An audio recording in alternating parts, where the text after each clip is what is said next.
I don't believe in magic. From everything that I've seen and experienced, I will say that a lot of times people just believe, or rather, they see what they want to believe. But the only thing that still shocks me to this day is the mention of the shadow people. You see, for me, the way the magic stones work is you believe they work, so they do. Mind over matter, right? It's just a placebo effect on a massive scale. You get a first impression of people and you think, oh, I like that person, or I don't. And it's the same with the stones. Oh, this one makes me feel a little more creative. And so perhaps you can have that later down the line. But the shadow people, they really kind of freaked me out. Maybe I've experienced something similar that I would attribute to sleep paralysis. However, at around this time last year, I had no less than 5 or 6 different customers come to me and tell me about the shadow people that they saw. In every case, it would start like this. They would see them when they were younger. The shadow people would be lurking and watching from the window of a house. Typically, they would ignore the shadow people and grow out of it.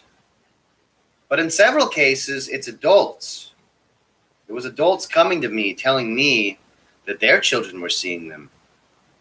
In some cases, both children were seeing them. And absolutely, in other cases, there would be families just coming to seek drama, just to spruce things up. This was during a time when people really couldn't get out, and perhaps we can attribute it to that. But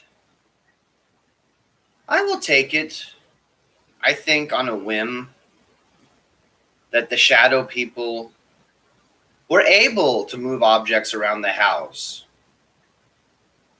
That those children being able to see the shadow people were also able to describe the visage of past elders and also to explain their behavior.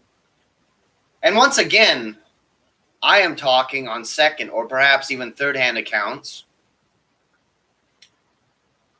But it really does make me wonder to this day why so many people came to me. And it was only during March and April. For 2 months, the shadow people laid siege to the world of humanity.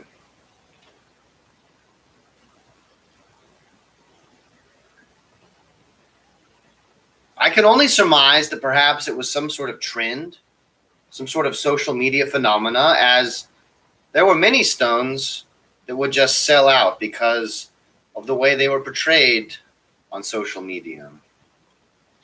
So perhaps it is simply a case of mass hysteria, wherein a couple cases happen and that creates some sort of magnetic pull to others. But if the shadow people are here, I could only surmise that they are those of us trapped in this world. And it doesn't begin after death. It begins during life. You see, myself included, I am hung up. I am absolutely hung up on the mistakes that I have made. And I will spend many hours throughout the day cringing.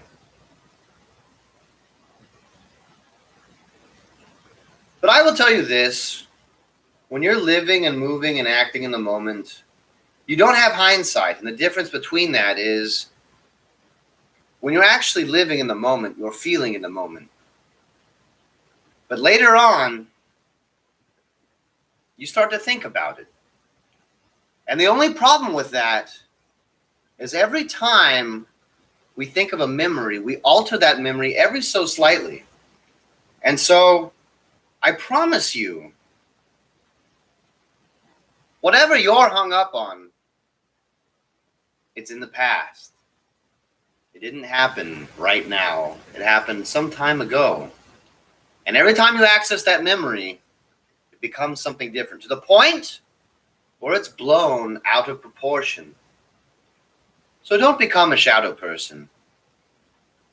Live the real you. Because everyone I've talked to has described their shadow person in a state of limbo, which I do not envy.